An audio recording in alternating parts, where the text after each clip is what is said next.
A espera da promessa divina é o título da mensagem de Deus para nós nesta noite. Vamos nos colocar em pé em reverência ao nosso Deus para a leitura da palavra dele. E vamos ler dos versículos 36 ao versículo 38. 36 ao versículo 38. Diz assim a palavra de Deus: E estava ali a profetisa Ana, filha de Fanuel, da tribo de Aser. Esta era já avançada em idade e tinha vivido com o marido 7 anos, desde a sua virgindade. E era viúva de quase 84 anos, e não se afastava do templo, servindo a Deus em jejuns e orações, de noite e de dia. E sobrevindo na mesma hora, ela dava graças a Deus e falava dele a todos os que esperavam a redenção em Jerusalém. Pode sentar, amados irmãos. Esse trecho de Lucas capítulo 2, nós podemos ali visualizar a história inteira do nascimento de Cristo. Nós sabemos que Jesus Cristo acabou nascendo praticamente num estábulo, e ali então nasceu o Rei dos Reis, o Salvador do mundo. Depois de um tempo, como costume, eles tinham que apresentar Jesus Cristo no templo, porque a criança, com 8 dias, tinha que ser circuncidado quando era judeu, e também era uma forma de entregar a Deus, porque todos os primogênitos eram consagrados ao Senhor, e sabemos que Jesus é Deus. É interessante ouvir que ele tinha que ser consagrado a ele mesmo, porque ele é o Senhor, amém? E depois nós encontramos ali 2 pessoas que se destacam também no meio, que seriam profetas, e uma dessas pessoas, Ana. Mas antes de entrar para falar sobre Ana, uma das maiores dificuldades que o homem tem é esperar. Irmãos, como é difícil esperarmos, não é? Como é difícil. E o tema da mensagem é a espera da promessa divina. Ana, ela esperou por anos essa promessa acontecer, que viria o Salvador, que ia nascer o Salvador do mundo. Esperar é uma dessas palavras que produz preocupação, angústia e rouba a paz de muitos. Na verdade, a paciência é uma virtude em extinção. A maioria das pessoas tem uma verdadeira repulsa à espera. Ninguém gosta de ficar muito tempo em uma fila, ninguém gosta de esperar um resultado de um exame médico, já fica preocupado e criando coisas na cabeça. Sempre queremos o imediato. O mesmo Davi que testemunhou: esperei com paciência pelo Senhor, lá em Salmo 41, foi o mesmo que orou ansiosamente: ouve-me depressa, ó Senhor, o meu espírito desmaia. Salmo 143, versículo 7. Amados, este é o século da pressa, da correria, da emergência, do imediatismo. Tudo tem que ser feito com rapidez, agora, já. Essa é a geração do fast food, da comunicação virtual, da internet e do 4K. No século passado, para a dona Leopoldina mandar do Rio de Janeiro a São Paulo um emissário a Dom Pedro I, o veículo mais rápido de comunicação que ela encontrou foi um cavalo de corrida, que ela usou naqueles dias. Hoje, tudo é feito em um clicar de uma tecla. Hoje trazemos o universo para dentro do nosso computador numa velocidade impressionante. Resultado: perdemos o entendimento do valor da paciência, da longanimidade. Até a palavra é longa, não é? Longanimidade. Não temos paciência de esperar. Esperar um dia, um mês, um ano parece uma eternidade. Mas essa mulher esperou 84 anos para ouvir, para ver, né, uma das profecias que todos os israelitas esperavam. Lucas nos conta a história de uma mulher que esperou todos esses anos pelo cumprimento de uma só promessa, o nascimento do Messias. É a história de uma mulher que nos desafia e encoraja-nos a sermos pacientes na espera do cumprimento das promessas divina. A espera dessa mulher em ver o cumprimento da promessa de Deus é um tônico para a nossa alma e um remédio para o nosso coração. E nós vamos entender o porquê. O que sabemos sobre Ana?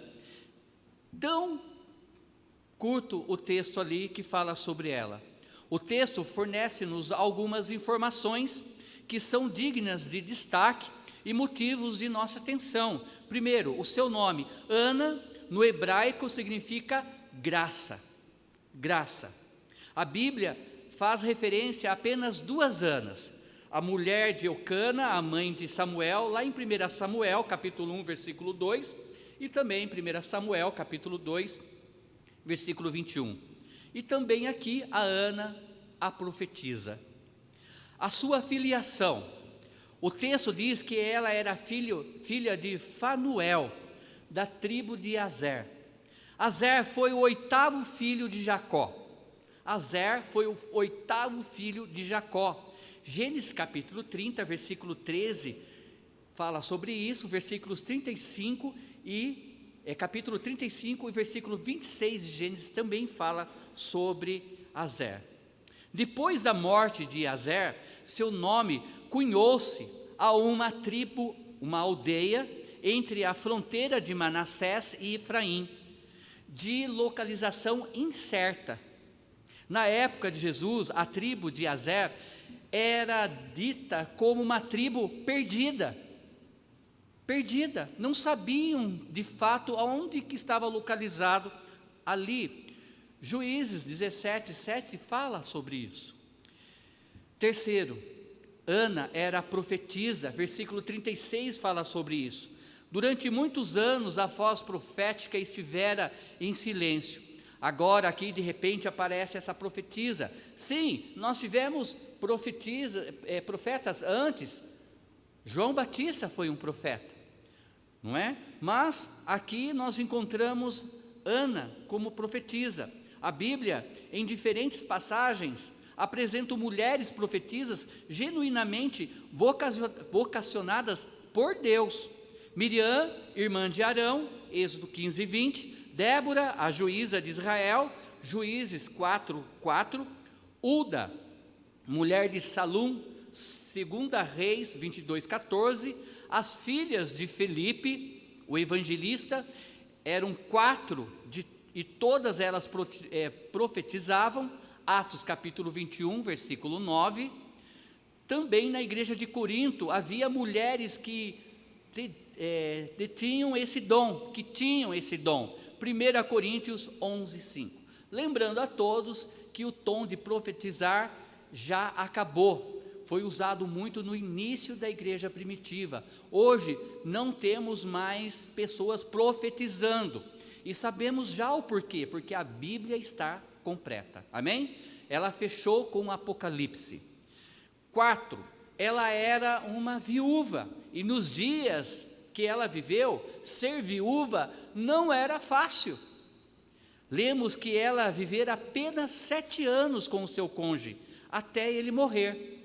Incrível que ela se casa virgem, porque o versículo fala sobre isso, quando ela se casou, e ela viveu com esse homem somente 7 anos, e a Bíblia não diz que ela casou novamente. Depois que ele faleceu, ela viveu todo esse tempo viúva.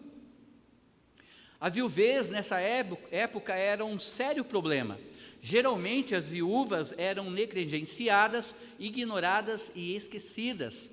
Por essa razão é que tanto no Antigo Testamento como no Novo dá forte ênfase em demonstrar bondade para com as viúvas e ajudá-las nas suas aflições.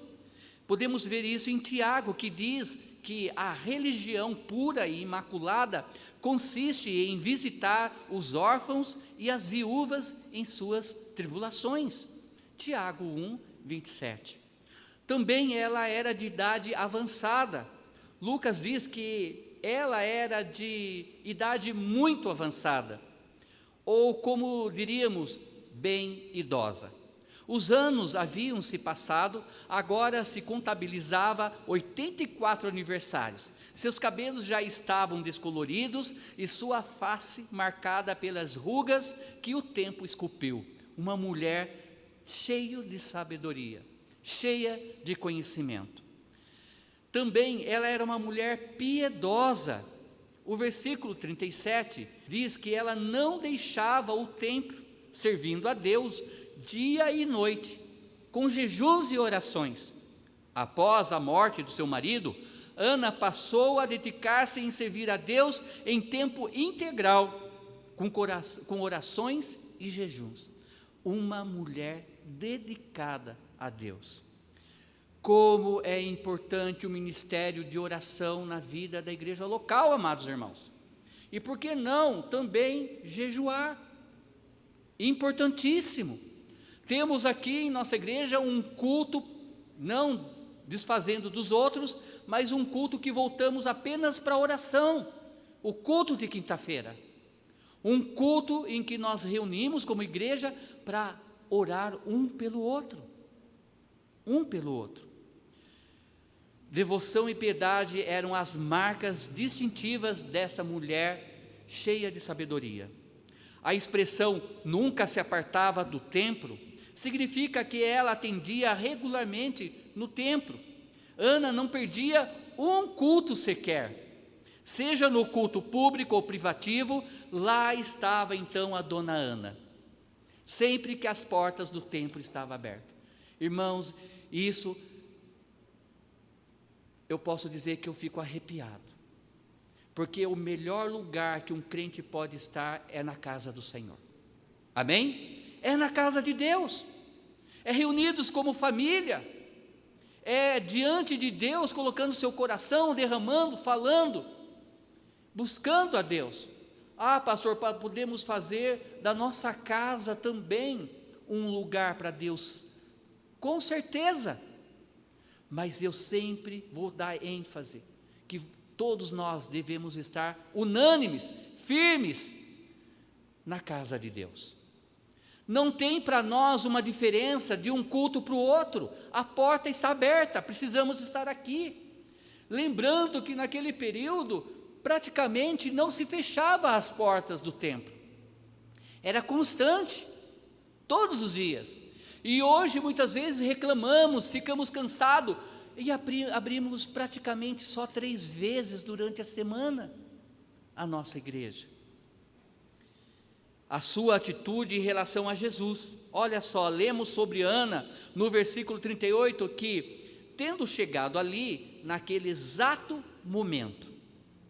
Que momento era esse? Momento em que Jesus estava sendo apresentado no templo. Momento em que Simeão cuidadosamente toma em seus braços Jesus, que estava de 8 dias, e louva a Deus.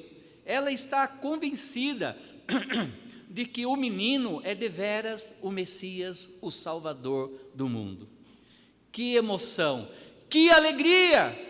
Ela está diante do cumprimento completo da promessa em que ela crera durante toda a sua vida, durante os seus 84 anos.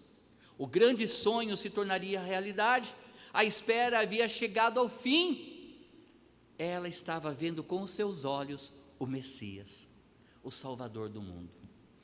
Amados, nós não precisamos ver o nosso Deus, o nosso Messias, porque Jesus, na sua oração sacerdotal, disse que felizes é aqueles que, sem ver Ele, crerão. Ele estava falando de quem? De nós. Cristo vive, amém? Ele é real, e cremos nisso.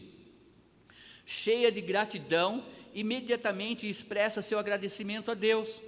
Determinada a sua oração, ela começa a falar a todos aqueles que esperavam igualmente e com solicitude a redenção de Jerusalém, ou seja, a consolação de Israel.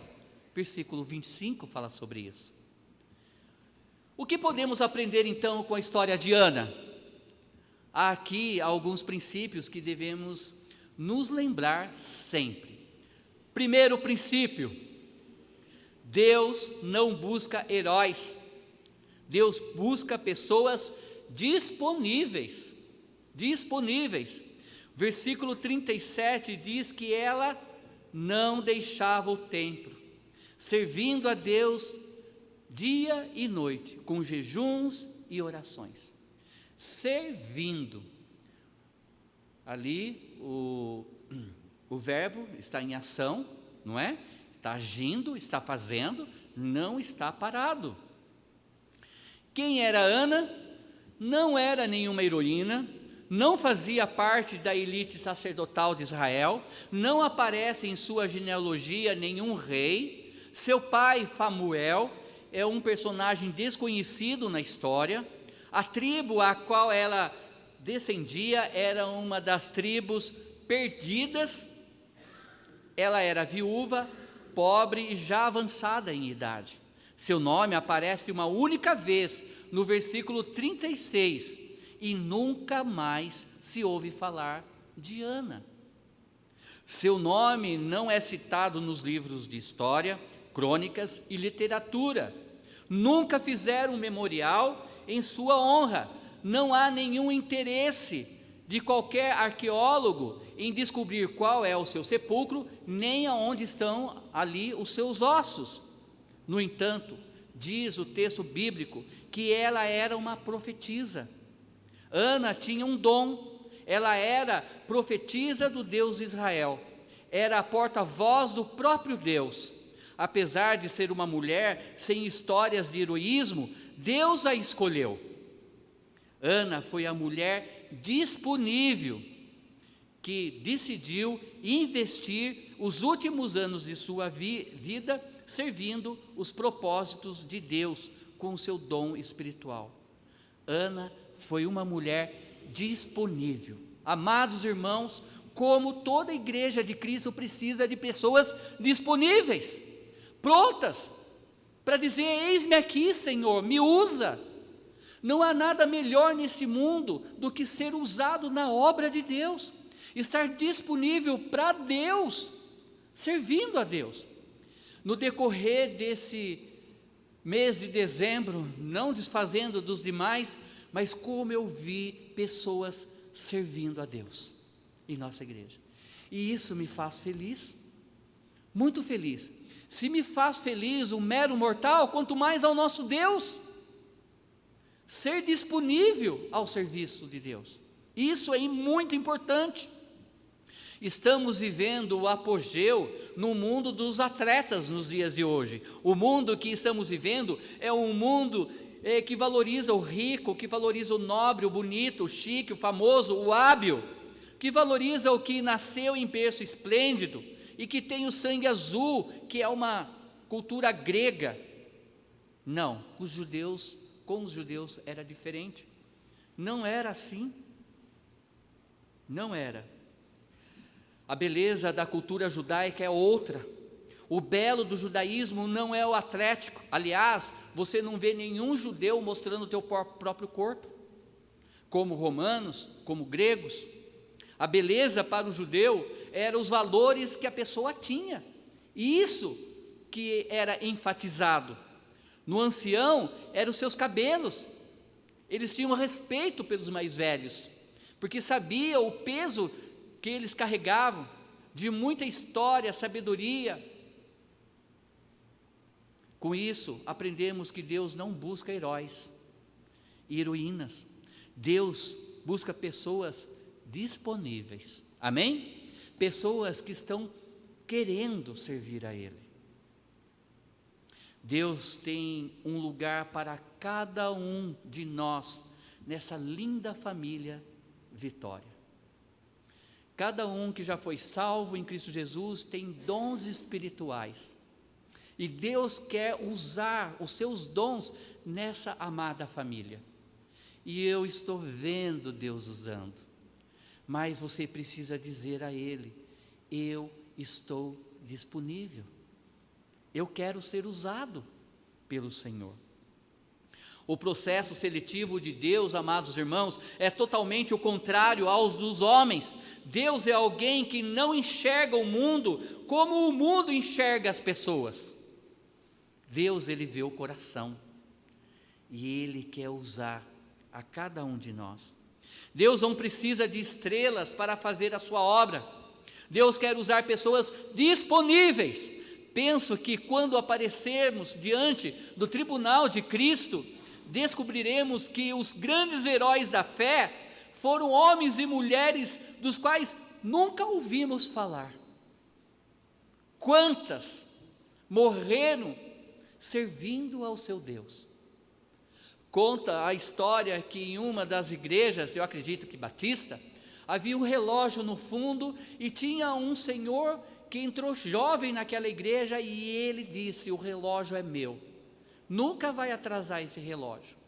E ele passou a sua vida servindo a Deus, mas sempre cuidando do relógio da igreja. Sempre. Um dia que Deus chamou ele para a glória, o que aconteceu? O relógio começou a ficar atrasado. Todos nós temos um lugar no corpo de Cristo, e é importante. Não importa se seja cuidar de um relógio, cuidar do chão da igreja, mas faça de coração para Deus, amém? Esteja disponível para servir a Deus, porque vai fazer toda a diferença, e você é importante no corpo de Cristo, amém? Não importa o que você faça no corpo de Cristo, para Ele tem importância. E sobre aqueles cujos nomes estão registrados em Hebreus capítulo 11, foram homens e mulheres que pecaram, mas estavam sempre disponíveis a Deus. Diz lá em Hebreus 11, que muitos deles não chegaram nem ver a terra prometida, muitos deles morreram crendo nessa terra, mas não alcançaram, mas estavam disponíveis ao Senhor.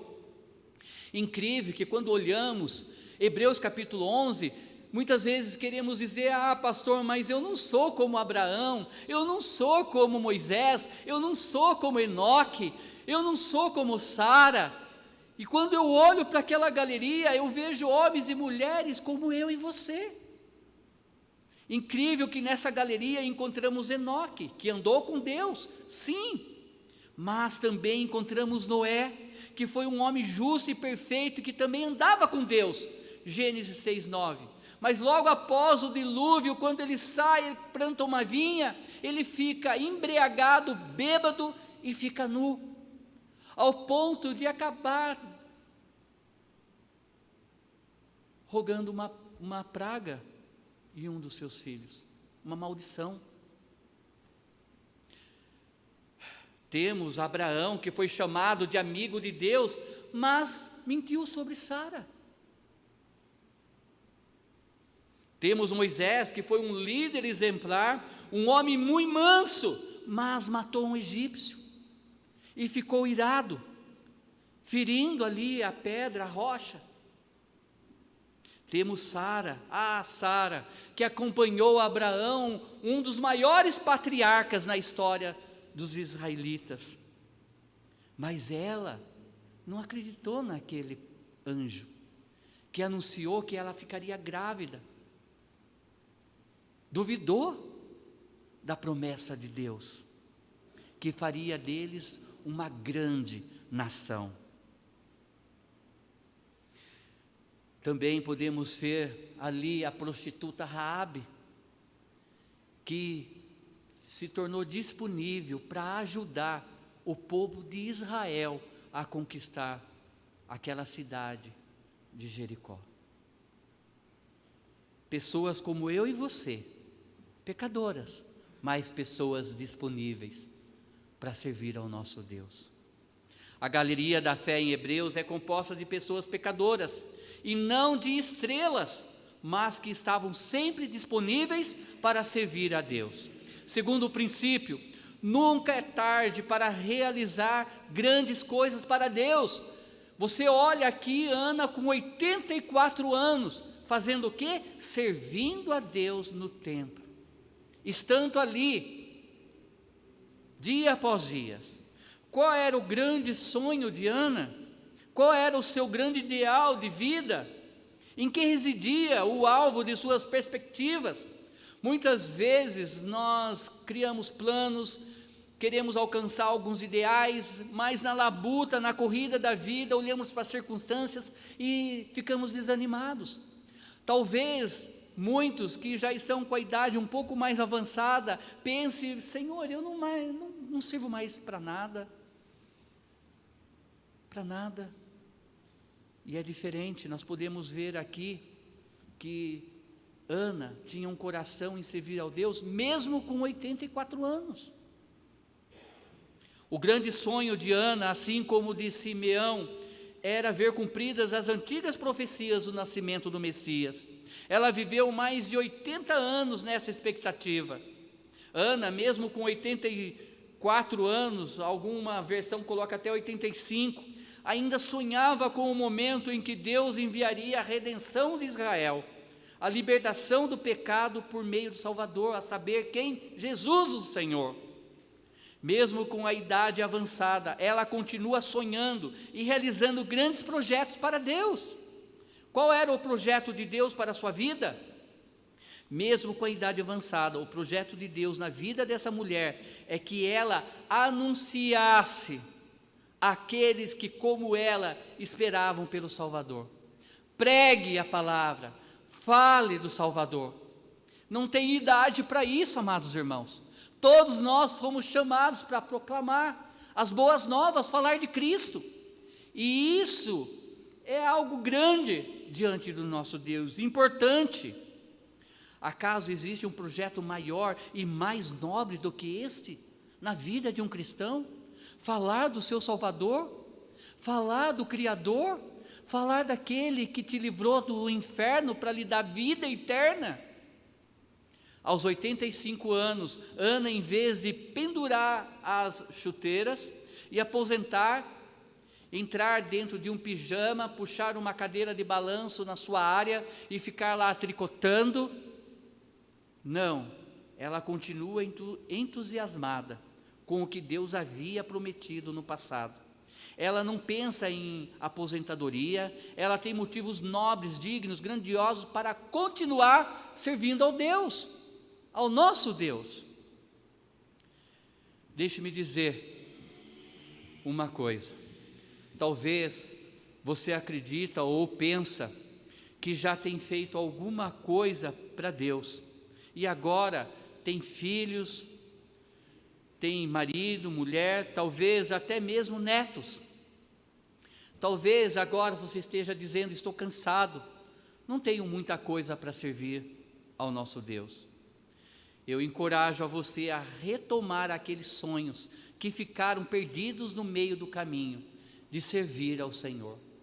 Nós podemos muitas vezes sentar com alguns e ouvir histórias: ah, pastor, eu queria fazer isso, eu queria fazer aquilo. A mocidade da Igreja de Nova Vida, um dia visitando uma pessoa que era membro da nossa igreja, ela era cadeirante, e nós cantando hinos para ela, lembro que nós cantamos um hino de missões, e ela chorou muito naquela noite, e ela disse que o sonho dela antes era ser uma missionária, mas ela escolheu um outro caminho para a vida dela, e ela até dizia, triste, que ela acreditava que por estar de cadeira de roda, era o peso da mão de Deus, por ela desviar do caminho do Senhor. Então nós a encorajamos, dizendo que ela poderia ser usada ainda no serviço do Senhor, muito, muito usada. Conta-se uma ilustração assim: no dia 1º de janeiro, algo verídico, de 1919, o time de futebol da Universidade da Califórnia disputava o final do campeonato com um time da Universidade da Geórgia. Uma multidão aguardava, ansiosa para ver o grande ídolo, Roy, entrar em campo para dar a vitória a seu time. Ele era a esperança da vitória. Nele, os torcedores concentravam toda a sua esperança. Mas, para a tristeza e a decepção de todos, ele frustrou a todos com um péssimo desempenho, quando inesperadamente fez um gol contra.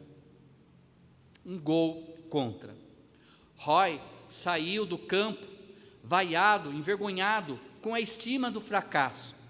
Quando chegou no vestiário, não conseguia esconder as suas lágrimas e a sua decepção. Parecia que o mundo havia desabado sobre sua cabeça. A derrota parecia inevitável. Então o técnico se aproximou, olhou nos olhos de Roy e lhe disse: garoto, coragem, o jogo ainda não acabou. Você tem o segundo tempo, volte, faça a diferença, confie, lute.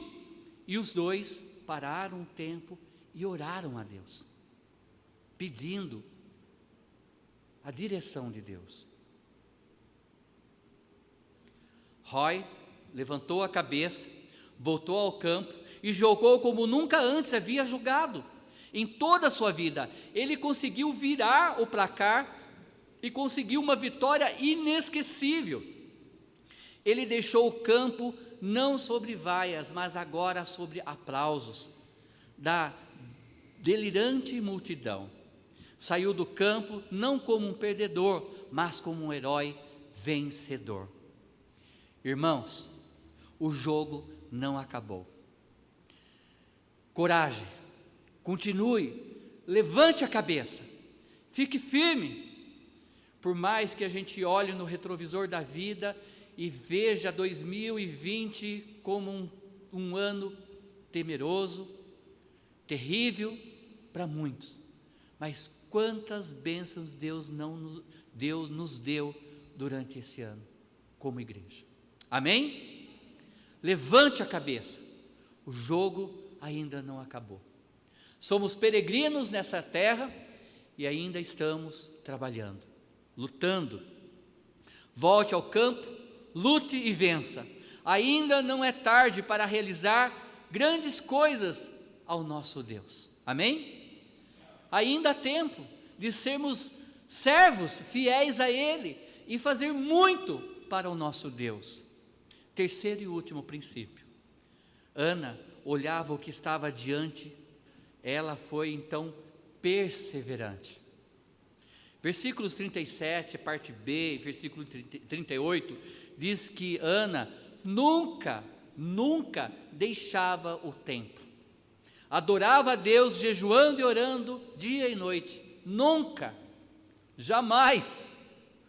Em outras palavras, ela constantemente estava no templo, constantemente adorava a Deus, constantemente orava e jejuava. A palavra constantemente vem da palavra constância, que significa regular, constante, contínuo.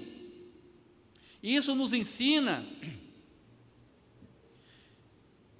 que existe uma estreita relação entre a constância e o cumprimento das promessas de Deus. Deus nos prometeu que estaria conosco até a consumação do século. Cremos que Jesus jaz às portas, Ele está chegando, amém? Maranata, ora vem, Senhor Jesus. Mas precisamos perseverar, continuar, acreditar, confiar, ter fé nesse Deus. Durante muitos anos, Ana esperou com paciência e perseverança o cumprimento da promessa, o nascimento do Messias. Alguém corretamente afirmou que toda promessa de Deus passa pelo teste do tempo. Ah, como é difícil esperar. Mas no tempo de Deus, vamos chegar lá. Se a humildade é a rainha de todas as virtudes, a constância, então, é a sua irmã. Precisamos ser perseverantes, acreditar. Ricardo Godin disse: é a inconstância que enferruja a espada do soldado. É a inconstância, é a falta de perseverança que enferruja a espada do soldado para a luta. Ana, em vez de olhar para as circunstâncias, ela fita os olhos nas promessas. Irmãos, quantas promessas que Deus nos deixou, quantas promessas Ele deixou registrado. Quando nós abrimos ali em Mateus capítulo 6, versículos 25 até o 34, fala que Ele cuida dos lírios do campo, que Ele cuida das aves do céu, quanto mais a nós que somos filhos dEle. Qual pai daria uma pedra no lugar de um pão? Deus nos dá sempre o melhor. Mas ainda com isso, ele diz no versículo 33, buscai em primeiro lugar o seu reino e sua justiça, e todas as outras coisas serão acrescentadas. Isso nos traz perseverança, continuar buscando esse reino, esse Deus. Ana, ela fitava os olhos nas promessas de Deus. O tempo, na verdade, era o maior desafio, mas Ana continuava inabalável, orando, jejuando, adorando a Deus, esperando ansiosamente o cumprimento, então, das promessas de Deus. Talvez, enquanto você me ouve, você esteja com o coração angustiado, triste, porque você não aguenta mais esperar. Suas forças estão esgotando pela tirania do tempo. Você tem alvos e metas, mas elas não estão acontecendo, então você diz: Senhor, até quando eu vou esperar por isso? Senhor, eu estou cansado, já se passou um ano, todos aqueles meus projetos. Uau, 2020 para muitos foi isso. Quantos alvos foram quebrados? Mas irmãos, eu posso dizer Ebenezer, amém? Até aqui o Senhor nos ajudou, até aqui o Senhor é conosco.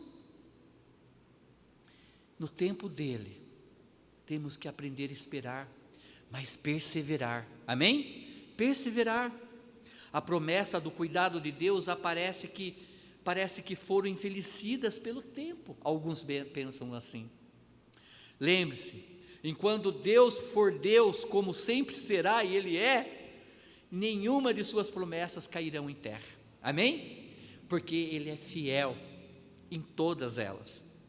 Mas lembre-se, existe uma estreita relação entre o tempo e o cumprimento das promessas. Se mantenha então constante, perseverante, não deixe a espada enferrujar, lute. Aos 75 anos, Deus prometeu a Abraão um filho, que nasceu quando Abraão tinha 100 anos. Abraão esperou 25 anos o cumprimento da promessa de Deus. Caleb, filho de Jefoné, tinha 40 anos quando recebeu de Deus a promessa da terra prometida. Mas só aos 85 anos é que ele vê a promessa de Deus se cumprir. Caleb esperou 45 anos, longos anos, desde a promessa até a entrada de Canaã. José esperou cerca de 13 anos, até que seus sonhos se tornassem realidade, e um dia, de um presidiário, ele se tornou então governador do Egito. Portanto, não se agonie, não fique desesperado, espere mais um pouco, agarre-se às promessas de Deus e siga em frente. Depois do choro vem o quê? A alegria. Depois das lágrimas vem o consolo. Depois do deserto vem a terra prometida. Depois da humilhação vem a exaltação. Depois da cruz vem a coroa. Depois da prisão vem o trono de Deus. Amém? Depois deste texto, nós nunca mais vamos ouvir ou ler alguma coisa sobre Ana novamente. Ela não quis a publicidade, ela não procurou o primeiro lugar, ela cumpriu com o seu papel. Você acha que está demorando para a volta de Cristo?